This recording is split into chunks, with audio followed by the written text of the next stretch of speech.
Hi, I'm Anthony Furey, your host for this episode of Canadian Innovators, brought to you in partnership with the Coalition of Concerned Manufacturers and Businesses of Canada. For today's episode, we're going to talk about what the new US Trump administration will mean for Canada on a number of fronts when it comes to the economy, job creation, trade, and immigration. And our guest today is someone who has a front row seat and really understands the day to days around all of this, cross border issues. And that's Mayor Jim Diodati of Niagara Falls. Mr. Mayor, great to have you on the program. How are you? I'm doing great, Anthony. Thanks for having me. Yeah, so when I say front row seat, is that a fair summary of your perspective? You're right there and you're watching things as they unfold, truck by truck, person by person.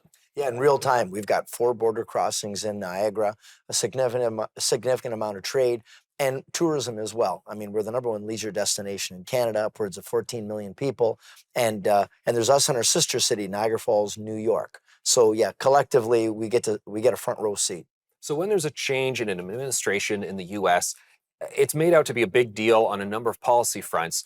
Nuts and bolts day to day, is it a big deal from your vantage point? Do you see changes? And you've seen changes in administrations in the past. Does it actually represent something different happening? Oh, absolutely, it does. I've been down in Washington when we've been lobbying congressmen and senators on behalf of the Great Lakes Cities Initiative. I was there as a mayor when Trump was there the first time, during Biden's time, and now President-elect Trump coming back in again. You can definitely see it ebbs and it flows, and we're always concerned. Exchange rates, geopolitical concerns, and of course now Buy American. We're always aware of that because a lot of Canadian businesses over the last year or two, just reading the writing on the wall, have decided to open up offices on the US side in Niagara Falls, New York, just in case. So they've got a platform in the US to keep their businesses going. So we can feel it before it happens and we can see it as it's happening. So, what sort of things should entrepreneurs and business owners be thinking about right now during this transition time between the administrations if they're involved in cross border issues? Well, obviously, the U.S. is our biggest trading partner by far, and likewise, vice versa. And just kind of having a feel for what's about to happen, and it's not like it's the first time. We're prepared, so there'll probably be a strong buy American movement, and we need to make sure that we're kind of tied into that because we don't want to be excluded, miss out on big opportunities. So, as I mentioned earlier, a lot of businesses have set up satellite offices on the U.S. side so they can launch their businesses, and we're also sensitive to the Is that a fact. good thing for us, for them? Does that harm our economy? Well, it's a good thing because we can still send goods and services from Canada. Right. The threat is that they move their businesses permanently to the United States. That happens quite often because they've got advantages with their tax rates.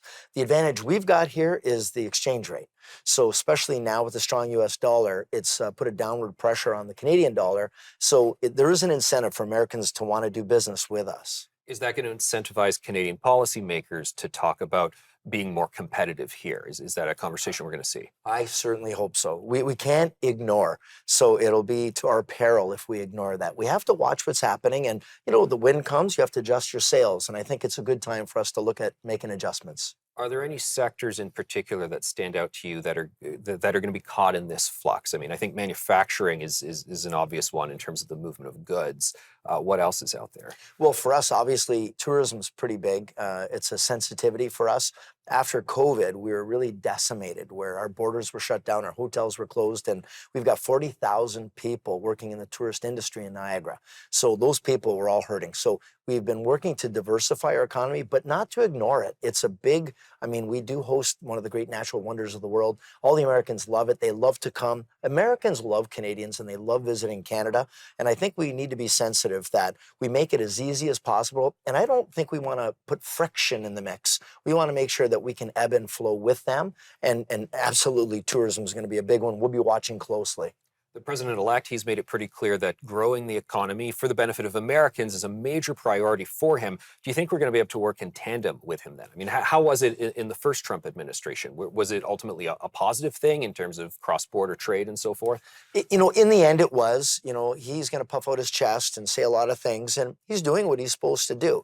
And of course, the NAFTA agreement was rewritten, but we ended up okay. I think we landed on our feet. It was a pretty soft landing, but we have to work with their policymakers. Right. And I think it comes down to relationships. All right, there we go. More in just a moment. Please hold that thought. We're here with Mayor Jim Diodati.